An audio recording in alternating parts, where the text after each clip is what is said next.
अध्याय 3 कर्मयोग। अर्जुन ने कहा, हे जनार्दन, हे केशव, यदि आप बुद्धि को सकाम कर्म से श्रेष्ठ समझते हैं तो फिर आप मुझे इस घोर युद्ध में क्यों लगाना चाहते हैं?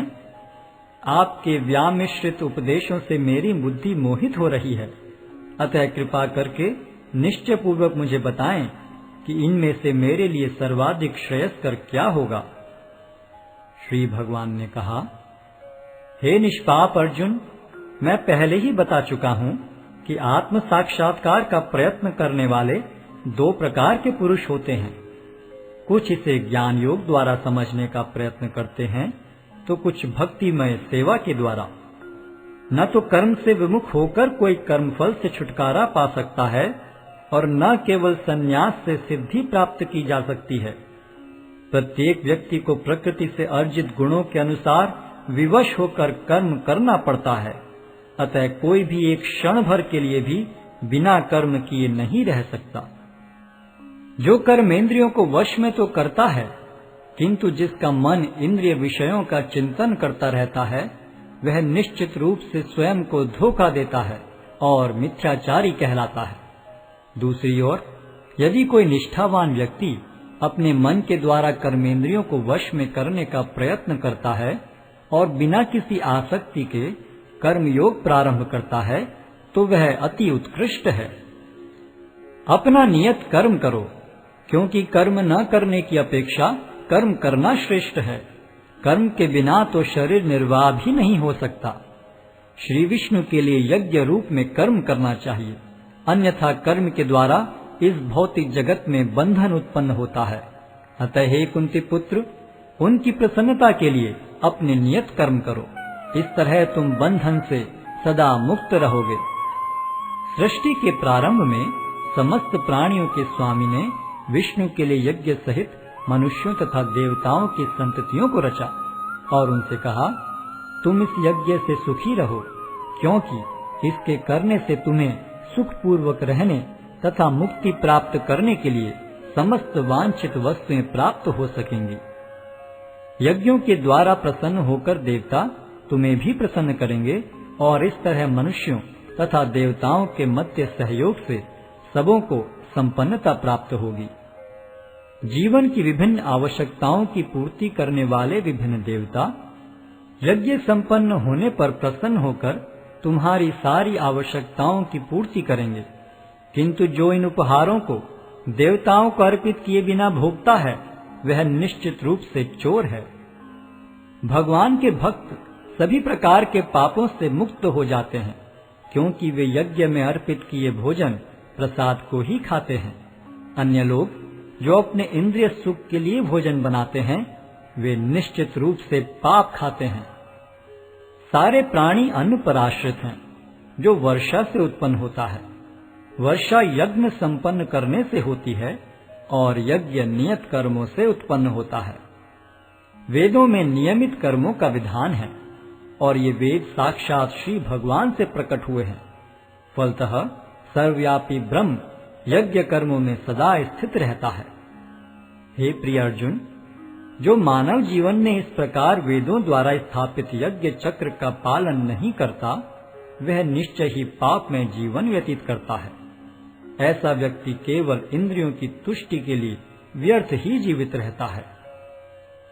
किंतु जो व्यक्ति आत्मा में ही आनंद लेता है तथा जिसका जीवन आत्म साक्षात्कार युक्त है और जो अपने में ही पूर्णतया संतुष्ट रहता है, उसके लिए कुछ कारणीय कर्तव्य नहीं होता। स्वरूप सिद्ध व्यक्ति के लिए न तो अपने नियत कर्मों को करने की आवश्यकता रह जाती है, न ऐसा कर्म न करने का कोई कारण ही रह जाता है। उसे किसी अन्य जीव पर निर्भर रहने की आवश्यकता भी नहीं रह जाती। अतः कर्म फल में आसक्त हुए बिना मनुष्य को अपना कर्तव्य समझकर निरंतर कर्म करते रहना चाहिए, क्योंकि अनासक्त होकर कर्म करने से उसे पर ब्रह्म की प्राप्ति होती है। जनक जैसे राजाओं ने केवल नियत कर्मों को करने से ही सिद्धि प्राप्त की। अतः सामान्य जनों को शिक्षित करने की दृष्टि से तुम्हें कर्म करना चाहिए। महापुरुष जो जो आचरण करता है, सामान्य व्यक्ति उसी का अनुसरण करते हैं। वह अपने अनुसरणीय कार्यों से जो आदर्श प्रस्तुत करता है, संपूर्ण विश्व उसका अनुसरण करता है। हे प्रथापुत्र, तीनों लोकों में मेरे लिए कोई भी कर्म नियत नहीं है। न मुझे किसी वस्तु का अभाव है और न आवश्यकता ही है, तो भी मैं नियत कर्म करने में तत्पर रहता हूँ। क्योंकि यदि मैं नियत कर्मों को सावधानी पूर्वक न करूं, तो हे पार्थ, यह निश्चित है कि सारे मनुष्य मेरे पथ का ही अनुगमन करेंगे। यदि मैं नियत कर्म न करूं, तो ये सारे लोग नष्ट हो जाएंगे। तब मैं अवांछित जन समुदाय को उत्पन्न करने का कारण हो जाऊंगा और इस तरह संपूर्ण प्राणियों की शांति का विनाशक बनूंगा। जिस प्रकार अज्ञानी जन फल की आसक्ति से कार्य करते हैं, उसी तरह विद्वान जनों को चाहिए कि वे लोगों को उचित पथ पर ले जाने के लिए अनासक्त रहकर कार्य करें।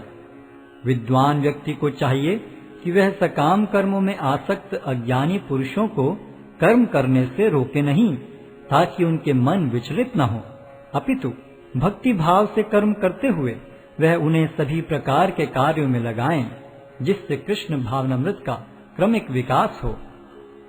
जीवात्मा अहंकार के प्रभाव से मोहग्रस्त होकर अपने आप को समस्त कर्मों का कर्ता मान बैठता है, जबकि वास्तव में वे प्रकृति के तीनों गुणों द्वारा संपन्न किए जाते हैं। हे महाबाहो, भक्ति भाव में कर्म तथा सकाम कर्म के भेद को भली भांति जानते हुए जो परम सत्य को जानने वाला है, वह कभी भी अपने आप को इंद्रियों में तथा इंद्रिय तृप्ति में नहीं लगाता। माया के गुणों से मोहग्रस्त होने पर अज्ञानी पुरुष पूर्णतया भौतिक कार्यों में संलग्न रहकर उनमें आसक्त हो जाते हैं। यद्यपि उनके ये कार्य उनमें ज्ञानाभाव के कारण अधम होते हैं, किंतु ज्ञानी को चाहिए कि उन्हें विचलित न करे। अतः हे अर्जुन, अपने सारे कार्यों को मुझ में समर्पित करके मेरे पूर्ण ज्ञान से युक्त होकर, लाभ की आकांक्षा से रहित, स्वामित्व के किसी दावे के बिना तथा आलस्य से रहित होकर युद्ध करो। जो व्यक्ति मेरे आदेशों के अनुसार अपना कर्तव्य करते रहते हैं और ईर्ष्या रहित होकर इस उपदेश का श्रद्धा पूर्वक पालन करते हैं, वे सकाम कर्मों के बंधन से मुक्त हो जाते हैं। किंतु जो ईर्ष्यावश इन उपदेशों की उपेक्षा करते हैं और इनका पालन नहीं करते, उन्हें समस्त ज्ञान से रहित, दिग्भ्रमित तथा सिद्धि के प्रयासों में नष्ट भ्रष्ट समझना चाहिए। ज्ञानी पुरुष भी अपनी प्रकृति के अनुसार कार्य करता है, क्योंकि सभी प्राणी तीनों गुणों से प्राप्त अपनी प्रकृति का ही अनुसरण करते हैं। भला दमन से क्या हो सकता है? प्रत्येक इंद्रिय तथा उसके विषय से संबंधित राग द्वेष को व्यवस्थित करने के नियम होते हैं। मनुष्य को ऐसे राग तथा द्वेष के वशीभूत नहीं होना चाहिए, क्योंकि ये आत्म साक्षात्कार के मार्ग में अवरोधक हैं। अपने नियत कर्मों को दोषपूर्ण ढंग से संपन्न करना भी अन्य के कर्मों को भली भांति करने से श्रेयस्कर है। स्वीय कर्मों को करते हुए मरना पराये कर्मों में प्रवृत्त होने की अपेक्षा श्रेष्ठतर है, क्योंकि अन्य किसी के मार्ग का अनुसरण भयावह होता है। अर्जुन ने कहा, हे वृष्णिवंशी, मनुष्य न चाहते हुए भी पाप कर्मों के लिए प्रेरित क्यों होता है? ऐसा लगता है कि उसे बलपूर्वक उनमें लगाया जा रहा हो। श्री भगवान ने कहा, हे अर्जुन, इसका कारण रजोगुण के संपर्क से उत्पन्न काम है, जो बाद में क्रोध का रूप धारण करता है और जो इस संसार का सर्वभक्षी पापी शत्रु है। जिस प्रकार अग्नि धुएं से, दर्पण धूल से अथवा भ्रूण गर्भाशय से आवृत रहता है, उसी प्रकार जीवात्मा इस काम की विभिन्न मात्राओं से आवृत रहता है। इस प्रकार ज्ञान में जीवात्मा की शुद्ध चेतना उसके काम रूपी नित्य शत्रु से ढकी रहती है, जो कभी भी तुष्ट नहीं होता और अग्नि के समान जलता रहता है। इंद्रियां, मन तथा बुद्धि इस काम के निवास स्थान हैं। इनके द्वारा यह काम जीवात्मा के वास्तविक ज्ञान को ढककर उसे मोहित कर लेता है। इसलिए हे भरतवंशियों में श्रेष्ठ अर्जुन, प्रारंभ में ही इंद्रियों को वश में करके इस पाप के महान प्रतीक काम का दमन करो और ज्ञान तथा आत्म साक्षात्कार के इस विनाशकर्ता का वध करो। कर्मेंद्रियां जड़ पदार्थों की अपेक्षा श्रेष्ठ हैं। मन इंद्रियों से बढ़कर है, बुद्धि मन से भी उच्च है और वह आत्मा बुद्धि से भी बढ़कर है।